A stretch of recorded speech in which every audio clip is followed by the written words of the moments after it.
Hello guys, welcome back to my channel. आज मैं आपके लिए लेके आ चुका हूँ चेतन भगत की एक और लेटेस्ट नॉवल 400 डेज की कहानी।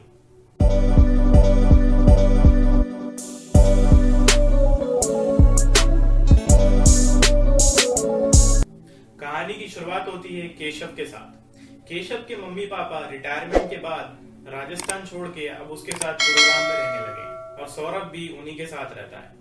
उसके घर वालों को उसकी शादी की और करियर की काफी टेंशन है। एक दिन केशव अपनी सोसाइटी में टहल रहा होता है कि तब उसे एक लेडीज आके मिलती है। वो लेडीज अपना नाम आलिया अरोड़ा बताती है। वो कहती है उसे केशव से उसके डिटेक्टिव एजेंसी के बारे में बात करनी है। असल में उसके पास केशव के लिए एक केस है। फिर आलिया अपनी कहानी बताना चालू करती है। वो बोलती है कि मेरी दो बेटियां हैं, सिया 13 साल की, सुहाना 6 साल की। मैं अपने पति मनीष के साथ यहाँ पर रहती हूँ। हमें सोसाइटी में 2 साल हो चुके हैं, लेकिन इससे पहले हम अपने इन लॉज के साथ उनके बंगले में रहते थे। हमारा बहुत बड़ा ज्वेलरी का फैमिली बिजनेस है। आज से करीब 9 महीने पहले हम वीकेंड मनाने के लिए उनके घर पर गए थे। रात में जब सोने का वक्त हो रहा था तब मैंने सिया, सुहाना और उनके दोनों कजन संजय और रोहित को सो जाने के लिए बोला। वो सब उस वक्त आईपैड में गेम खेल रहे थे। मैं तब उस रूम की लाइट बंद कर वहां से आ गई। संजय और रोहित टिम्मी और रचना के बच्चे हैं, जो कि मनीष का बड़ा भाई है। इसके साथ साथ घर में मम्मी और दादाजी भी हैं। मुझे मम्मी जी इतनी कोई खास पसंद नहीं है, क्योंकि वो मुझे अक्सर ताने मारती रहती हैं। फिर थोड़ी देर बाद मनीष भी सोने के लिए आ गया और मनीष ने भी ये कहा कि ये बच्चों के रूम को चेक करके आया है और वो सब शांति से सो रहे हैं। लेकिन जब हम अगली सुबह उठे तब हमें पता चला कि सिया गायब है। हमने उसे हर जगह ढूंढा, घर में, घर के आसपास, हमारे नौकर मनोहर के रूम में, लेकिन हमें वो कहीं पर भी नहीं मिली। फिर जब हमने सुहाना से पूछा कि सिया कहाँ गई, तब सुहाना ने बताया कि कल एक गंदे अंकल आए थे। वो अपने साथ एक बड़ा सा चाकू लेके आए थे और वो सिया को अपने साथ ले गई। जब सिया के दादाजी शमशेर सिंह ने बात सुनी तो उसने तुरंत पुलिस को फोन करा। पुलिस के इंस्पेक्टर चौटाला मौके पर पहुंच चुके और उन्होंने अपनी पूछताछ चालू कर दी। उन्हें सुहाना से पूछा कि वो आदमी कौन था, कैसा दिखता था। तब सुहाना ने बताया कि उस आदमी के हाथ में एक बड़ा सा चाकू था और उसने सिया को अपने साथ चलने के लिए बोला और अगर वो कुछ भी आवाज निकालती है तो वो इन बच्चों को मार डालेगा। उसके हाथ में कई सारे रिस्टबैंड्स थे और उसने शर्ट या कुर्ता पहन रखा था, क्योंकि मुझे उसकी बटन्स दिख चुकी थी और वो ज्यादा उम्र का भी नहीं था। वो सिया को अपने साथ लेके चला गया, पर उसके बाद मैं बहुत ज्यादा डर गई थी और फिर मुझे भी नींद आ गई तो मैं भी सो गई।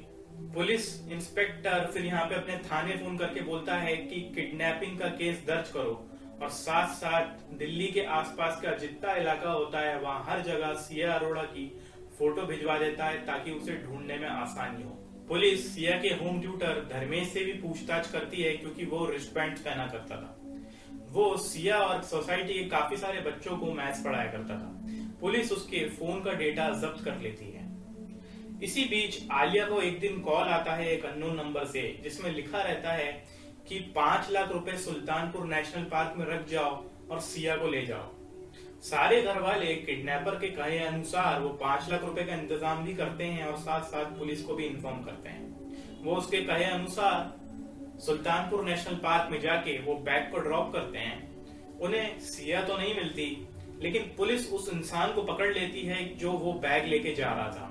ये इंसान सोनू होता है, जो कि मनोहर के दूर का रिश्तेदार होता है और ये मनोहर अरोड़ा फैमिली के घर का नौकर होता है। पुरानी मोबाइल की चैट्स ये बताती हैं कि वो लोग घर वालों से रैंसम लेने का प्लान कर रहे थे।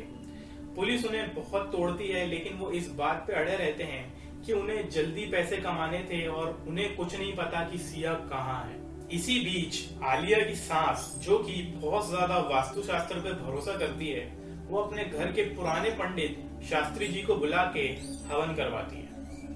फिर एक दिन प्रेस कॉन्फ्रेंस में शमशेर अरोड़ा ये ऐलान कर देते हैं कि सिया को ढूंढने वाले को हम 7 करोड़ रुपए का इनाम देंगे। लेकिन तब तक ट्विटर पे उल्टे ट्रेंड चलना चालू हो जाते हैं कि कहीं सिया अरोड़ा किडनैपिंग के पीछे घर वालों का ही हाथ तो नहीं है। फिर एक बड़ी न्यूज चैनल अपने चैनल पे ये हेडलाइन डाल देती है कि घर में 6 अडल्ट थे और 4 बच्चे, और इन सब के बीच से एक बच्ची गायब है। कहीं ऐसा तो नहीं उसका किडनैप इन घर वालों में से ही किसी एक ने करा हो।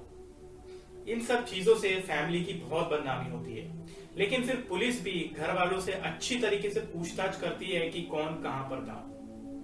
सिया को गायब हुए अब 70 दिन हो चुके होते हैं और आलिया को अमेज़न से एक पार्सल आता है। पहले तो वो मनीष को कॉल करके पूछती है कि क्या तुमने कुछ मंगवाया था, जिसपे वो नाक में जवाब देता है।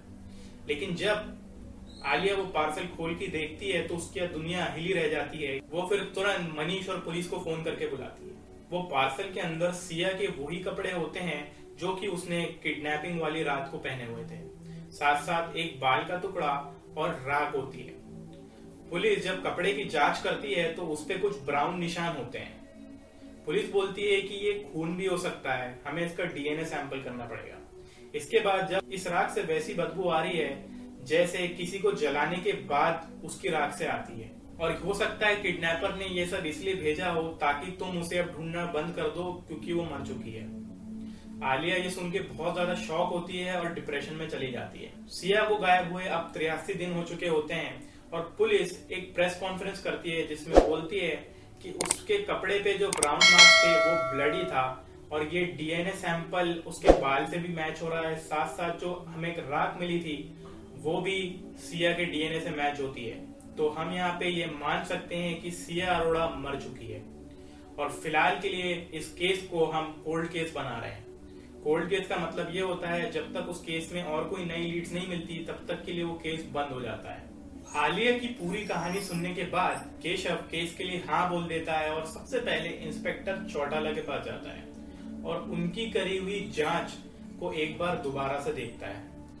वहां उन्हें एविडेंस बॉक्स में एक पेन ड्राइव मिलती है जिसकी सौरभ अपने कंप्यूटर में कॉपी बना लेता है। जब वो दोनों घर आते हैं और उस पेन ड्राइव को चेक करते हैं तो उस पेन ड्राइव में सिया के और धर्मेश के फोन का डेटा होता है। सौरभ बोलता है कि पुलिस ने बहुत अच्छा काम करा है लेकिन वो कुछ चीजें मिस कर गए, जैसे कि धर्मेश ने पुलिस से मिलने से पहले अपने फोन से 50 सिया की फोटो डिलीट करी थी और साथ साथ सिया एक टेलीग्राम नाम का ऐप यूज करती थी किसी से सीक्रेट चैट करने के लिए। फिर केशव आलिया से मिलता है और पूछता है कि क्या तुम्हें घर वालों में से किसी पे शक है क्या, जिसपे आलिया बोलती है कि उसके ससुर पे तो नहीं लेकिन उसके सास पे है। एक्चुअली वो हाफ केरलाइट और हाफ राजस्थानी है और उसकी इन लॉज फुल पंजाबी हैं, इसलिए उसकी सास को हमेशा दिक्कत होती है।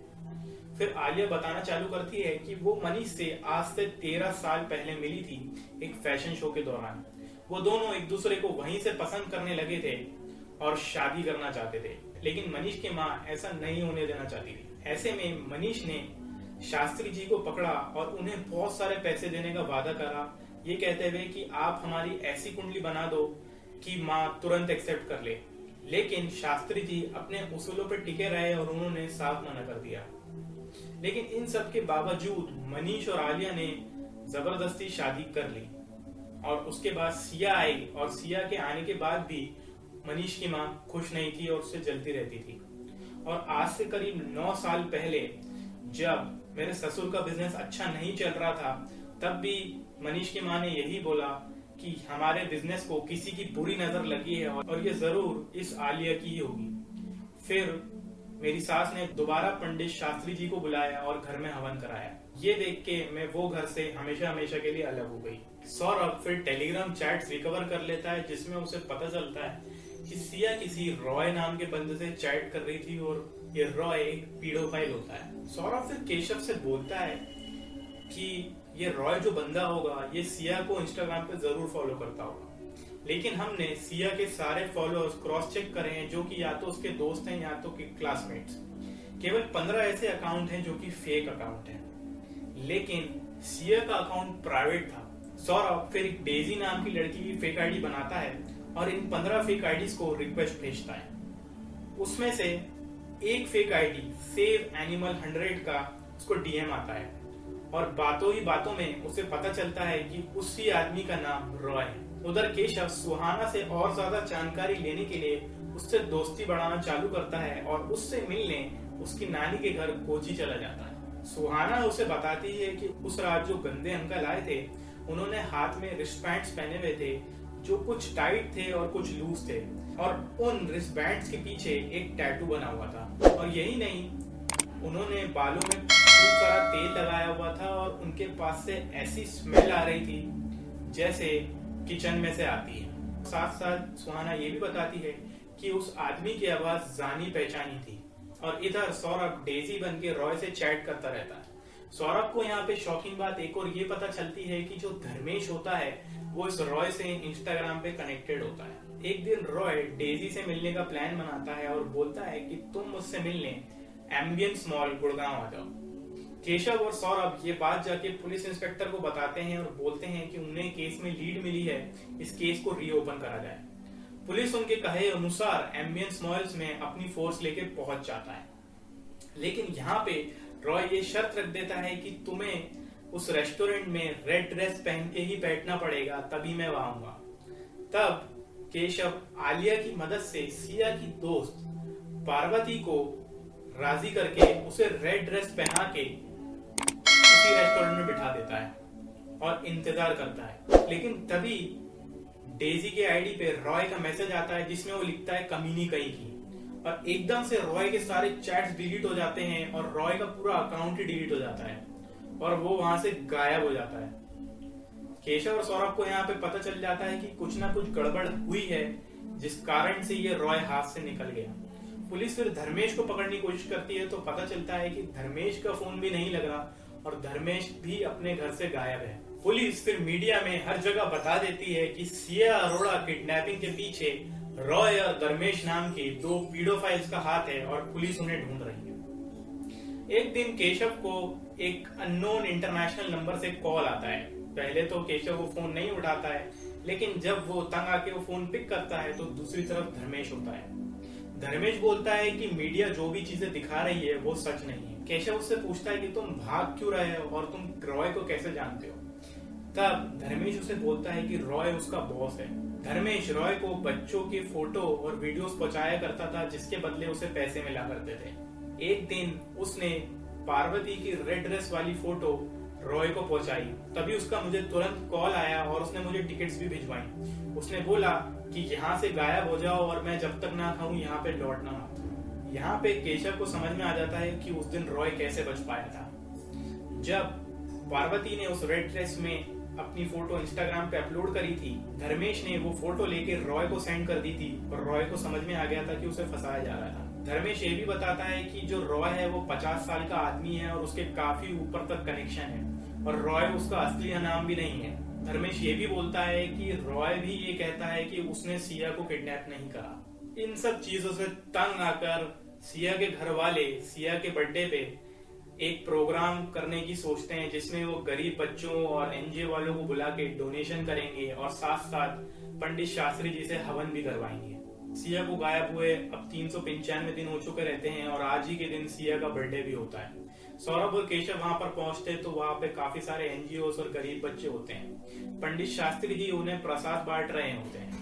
फिर केशव की भी बारी आती है। जब केशव प्रसाद लेने के लिए नीचे बैठता है तो वो देखता है कि पंडित जी के हाथ पे काफी सारे मौली बंधे हुए हैं। उसमें से कुछ टाइट होते हैं और कुछ ढीले होते हैं और उनके पीछे केशव को एक टैटू भी दिखता है। साथ साथ वो ये देख पा रहा होता है कि पंडित जी ने कुर्ता पहना हुआ है। साथ साथ उन्होंने अपने बाल में बहुत ज्यादा तेल लगाया होता है जिससे सरसों की तेल की खुशबू आ रही होती है जैसे कि किचन में आती है। केशव ये सारी बात जाके सौरभ को बताता है और फिर सौरभ पंडित शास्त्री जी की गाड़ी में एक जीपीएस रख देता है। वो लोग देखते हैं कि रोज वो गाड़ी 12 बजे दिल्ली से निकल के मोदी नगर और गाजियाबाद के बीच में एक जगह पे जाती है और वहां पे 1.5 घंटा रुकने के बाद वापस आती है। अगले दिन सौरभ और केशव भी उसी जगह पे पहुंचते हैं तो वो पूरा एक खेत होता है। एक गांव वाले से पूछने पे उन्हें पता चलता है कि ये सारा खेत शास्त्री जी का है और उस खेत पे एक गोदाम भी होता है जिसमें अन्न वगैरह रखा जाता है। केशव फिर पुलिस की मदद से उसी जगह पर रात के 12:30 बजे पहुंच जाता है और शास्त्री जी के आने का इंतजार करता है। रात में जब शास्त्री जी आते हैं तो केशव उनके पीछे पीछे जाके गोदाम के अंदर घुस जाता है। शास्त्री जी फिर गोदाम के बेसमेंट में जाते हैं जहाँ पे एक बहुत बड़ा दरवाजा और ताला लगा होता है, लेकिन तब तक शास्त्री जी केशव को देख लेते हैं और उस पर हमला करते हैं। इस वक्त तक पुलिस भी अंदर आ जाती है और शास्त्री जी को पकड़ लेती है। जब केशव वो बेसमेंट का दरवाजा खोल के अंदर घुसता है तो अंदर एक छोटी नाजुक सी बच्ची होती है घुंघराले बालों वाली, यही सिया होती है। फिर वो सिया को वहां से बचा के लेके आ जाता है और आलिया के हवाले कर देता है। आलिया फिर बताती है उस रात सबके सो जाने के बाद ये बंदा मुझे यहाँ से किडनैप करके लेके गया और उस गोदाम में लेके आ गया। उसने मुझे बोला कि तुम मुझे बहुत अच्छी लगती हो। जब पहली बार मैंने तुम्हारी माँ के सर पे हाथ रखा था तभी मुझे कुछ अजीब सा हुआ था, लेकिन वो औरत मनीष के लिए बनी थी और तुम मेरे लिए। मेरी नजर शुरू से ही तुम पर थी, क्योंकि तुम्हारे घर का सारा वास्तुशास्त्र मैंने डिजाइन करा था, इसलिए मुझे पता था घर में कहाँ से घुसना है और कहाँ से निकलना है। अब मैं तुमसे 4 दिन बाद शादी कर दूंगा। और वो वैसा ही करता है और उसके बाद से लगातार सिया का शोषण करता रहता है। फिर आखिर में केशव उसे वहां से बचा के निकालता है। पंडित शास्त्री को जेल हो जाती है और केशव और सौरभ को शमशेर सिंह 1 करोड़ रुपए का इनाम देते हैं। यहाँ पे ये कहानी खत्म होती है। आपको कहानी कैसे लगी कमेंट सेक्शन में बताना। वीडियो अच्छी लगी होगी तो लाइक करना, कमेंट करना, शेयर करना। मैं आपसे मिलूंगा अगली वीडियो में, तब तक के लिए